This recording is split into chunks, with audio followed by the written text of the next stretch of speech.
social मिडियायाव नुदों बिनि फट' फैनाय नुदों दा आर'नायानो जा बा नोङो असमियानि बिहु गामसायानो जा बा सोरबा सेलें सादर लायो बा बेखौ गुबुन गुबुन माहारिया गावबा गाव माने बेबायदि फालि गामसा बा हारिनि मोनसे सिनायथिनि नेरसोन दङ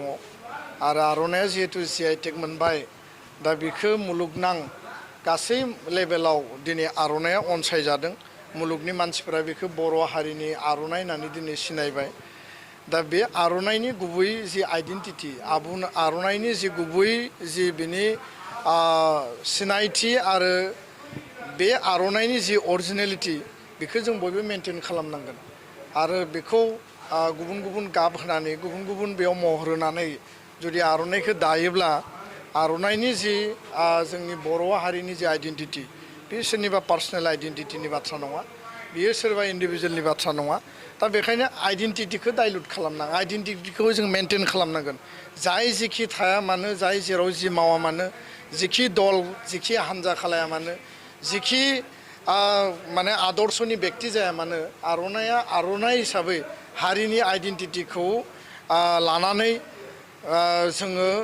बेखौ प्राउड खालामो आरो बे प्राउडनि जि मोनसे रेसपन्स आरो प्राउडनि जि रेसपेक्ट बेखौ बयबो मेनटेन खालामनाया बयनिबो बिबान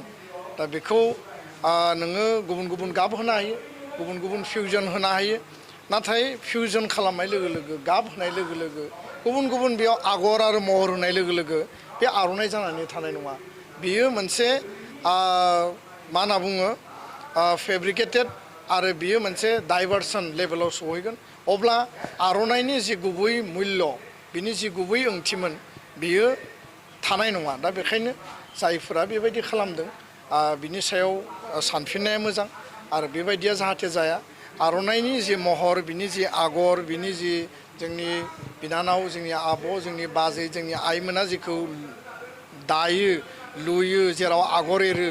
बेनो जोंनि गोथारथि आरो बे माने ट्रुथ आरो बे जि रेसपेक्टनि जि मोनसे आइडेन्टिटि